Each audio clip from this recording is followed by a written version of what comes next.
Kemudian untuk hamil, ini apakah teman-teman ini hamil apa tidak, bisa dicek diri masing-masing ya. Oke, di sini karena tidak hamil, kita klik yang tidak.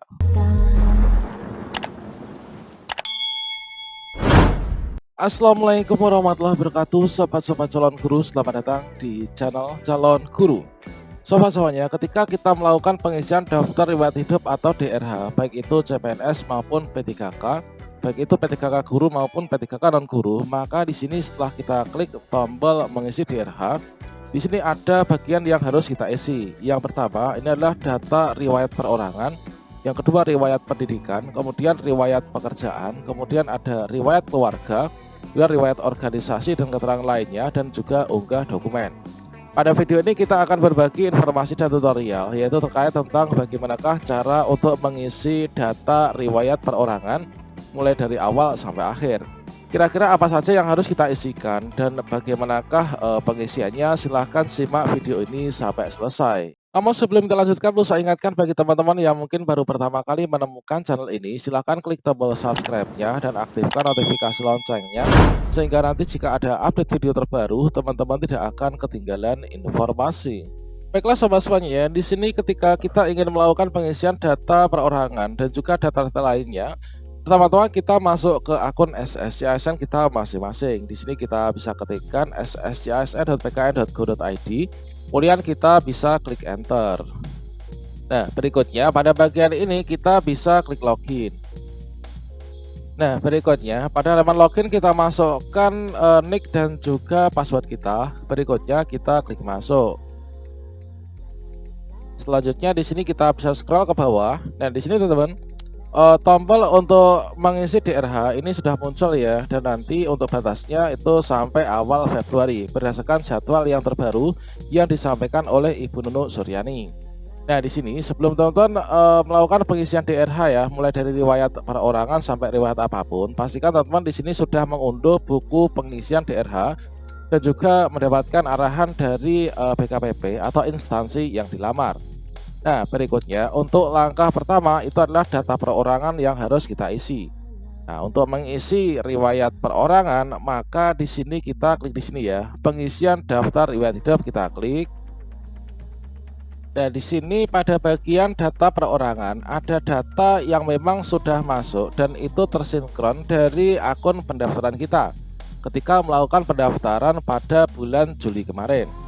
Nah, di sini pada bagian biodata, di sini nomor induk kependudukan itulah menunjukkan nik kita, teman-teman. Di sini sudah ada di sini ya, yaitu tanda kita dilarang untuk melakukan pengeditan, karena memang di sini sudah tidak bisa diedit, teman-teman. Nah, ini untuk nik nggak bisa diedit, kemudian nama KTP ini nggak bisa diedit, kemudian di sini untuk nama ini masih bisa diedit. Nah, ini sesuaikan dengan data pendaftaran kita, teman-teman. Kemudian nama sesuai ijazah nggak bisa diedit. Nah, di sini untuk gelar belakang ini disesuaikan ya tentunya seperti yang tertera pada ijazah. Kemudian untuk gelar depan, nah di sini kalau misalkan kita memang tidak memiliki, maka kita tidak usah mengisinya. Kalau misalkan di sini untuk gelar depan itulah seperti yang ada pada contoh ini adalah misalkan DR, kemudian doktor, kemudian profesor. Nah, ini teman-teman tidak perlu diperpanjangkan ya. Ini seperti contoh yang ada di sini. Nah, di sini karena kita itu S1 PGSD ya. Di sini sesuai ijazah seperti ini, maka di sini untuk gelar depan ini kita kasih tanda strip karena memang tidak memiliki gelar depan. Kemudian tempat lahir ijazah ini sudah sesuai ya, teman-teman. Nah, ini sama. Nah, di sini yang dimaksud dengan tempat lahir Anda setingkat kabupaten kota ya yang tertera pada ijazah kita. Ini bukan tempat di mana ijazah kita itu diterbitkan. Nah, berikutnya untuk data perorangan lain, ini kita bisa scroll ke bagian bawah. Selanjutnya di sini data-data berikutnya, ini untuk tanggal lahir ijazah. Inilah tanggal yang tertera pada ijazah kita lahirnya itu kapan. Dan di sini adalah di KTP, dan tentunya ini sudah sama ya, teman-teman. Nah, ini sudah tanda nggak bisa diedit. Nah, ini sudah blur ini kita biarkan. Nah, di sini kita hanya melengkapi pada bagian yang masih bisa diedit sesuai dengan reality kita, sesuai dengan identitas kita. Nah, di sini jenis kelamin ini pastinya sudah sesuai ya, teman-teman, karena dulu kita ini mendaftarnya memang wanita dan kenyataannya itu juga seperti itu. Kemudian di sini untuk status perkawinan ini adalah menikah ya teman-teman. Nah ini. Kemudian untuk emailnya ini sudah masuk. Kemudian untuk nomor ponsel di sini sudah sesuai dari template-nya kemarin ketika melakukan pendaftaran. Nah, di sini hanya angka teman-teman, tidak boleh ada tanda lain ya. Misalkan plus 62 itu nggak boleh. Jadi seperti contohnya 081 dan seterusnya ini. Nah, di sini sudah kita masukkan dari code-nya pada bagian alamat domisili. Nah, di sini pada bagian provinsi ini tentunya sudah sesuai. Kalau misalkan di sini ya Jawa Timur, nah ini kita pilih ya sesuai. Ini sudah sesuai Jawa Timur. Kemudian kabupaten kota ini adalah sesuai Ngawi.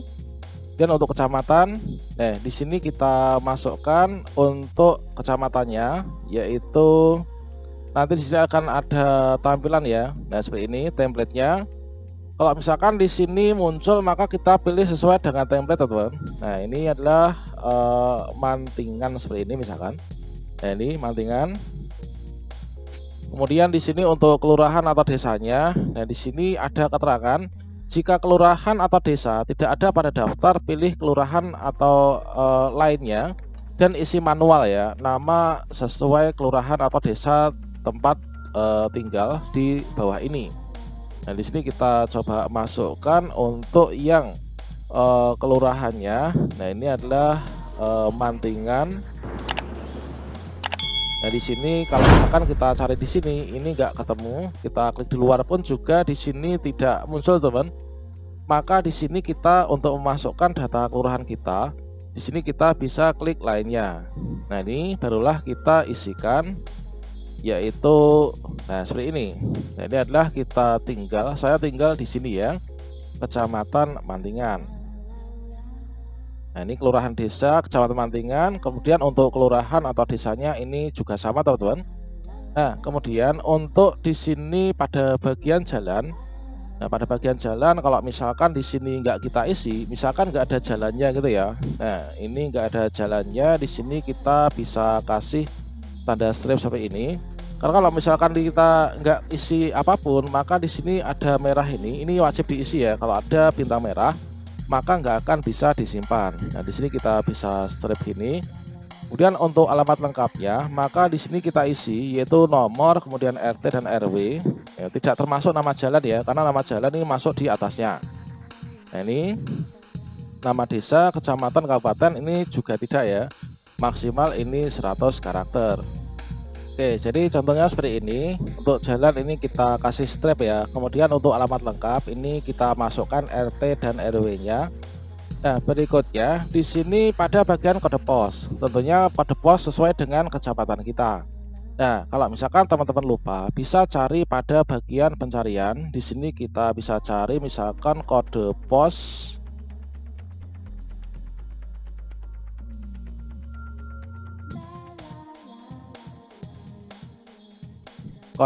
Mantingan Ngawi misalkan. Nah, seperti ini, kode pos Mantingan Ngawi Jawa Timur. Maka di sini akan muncul ya. Nah, di sini untuk kode posnya Kabupaten Ngawi, Kecamatan Mantingan. Kemudian kode posnya adalah seperti ini. Oke, kita sudah masukkan kode posnya. Berikutnya kita isi yaitu untuk tinggi badan kita. Nah, tinggi badan kita sesuai dengan hasil pengukuran dan nanti disamakan dengan hasil pengukuran baik itu tinggi badan maupun berat badan, yaitu dengan surat keterangan sehat teman-teman. Jadi untuk tinggi badan ini adalah misalkan 149, kemudian untuk tinggi berat badannya di sini ada 60 seperti ini. Berikutnya untuk warna rambut. Nah, di sini teman-teman bisa melihat rambut masing-masing ya, kira-kira itu rambutnya itu warna apa. Tentunya ini adalah rambut yang natural ya, bukan rambut hasil warna cat atau seperti apa. Nah, di sini untuk warna rambut di sini kita pilih ya, karena memang hitam, ini kita pilih hitam. Kemudian untuk bentuk rambutnya di sini kita sebutkan teman-teman, yaitu misalkan adalah ikal. Kemudian untuk bentuk mukanya, maka di sini juga harus disesuaikan ya. Ya, di sini untuk bentuk muka ini apakah oval, kotak, bulat, ataukah lonjong. Nah, seperti ini. Berikutnya untuk warna kulit, nah di sini kita sesuaikan ya, apakah kuning langsat, putih atau hitam atau sawo matang. Berikutnya untuk ciri khasnya, ini apakah ada apa tidak. Kalau misalkan tidak, ini kita bisa kasih tanda strip. Cat 1 plus juga tanda strip. Kemudian untuk hobinya, di sini untuk hobinya kita sesuaikan dengan diri kita masing-masing. Misalkan di sini adalah nilainya, kemudian ini sebagai contoh ya teman-teman. Kemudian untuk keterangan hobinya ini adalah oke, sering memasak. Kemudian untuk hamil, ini apakah teman-teman ini hamil apa tidak, bisa dicek diri masing-masing ya. Oke, di sini karena tidak hamil kita klik yang tidak. Oke, berikutnya. Nah, di sini pada bagian riwayat data perorangan. Nah, di sini teman-teman juga perhatikan untuk petunjuk pengisian data perorangan ya.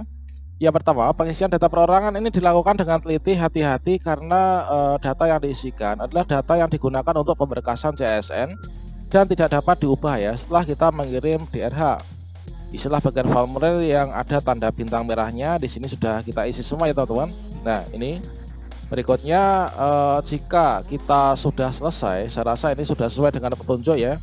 Berikutnya, supaya data kita ini bisa tersimpan, maka di sini kita masukkan kode captcha, kemudian kita klik selanjutnya. Nah, teman-teman di sini jangan klik tombol resume ya. Dikarenakan apa? Kalau misalkan kita klik tombol resume, itu sama halnya kita menghapus semua isian yang tadi kita sudah isikan, teman-teman. Nah, ini jangan klik tombol resume karena kalau kita klik ini, maka nanti kita sama halnya itu ingin menghapus atau reset untuk pengisian DRH ini. Nah, di sini supaya tersimpan, di sini kita masukkan ya, yaitu kode captcha-nya. Ini harus sesuai, yaitu angka 6, kemudian angka 2, kemudian angka 0, kemudian angka 5. Berikutnya, supaya tersimpan, ini kita sempurnakan dengan cara klik selanjutnya. Kita klik di sini untuk selanjutnya. Maka di sini setelah kita masuk ke riwayat pendidikan, ini data dari riwayat data perorangan yang tadi sudah kita isi, ini sudah bisa tersimpan. Oke, nah ini teman-teman, terkait tentang cara mengisi riwayat pendidikan akan saya update pada video selanjutnya. Silahkan pantau channel Calon Guru ini. Semoga bermanfaat ya. Wassalamualaikum warahmatullahi wabarakatuh.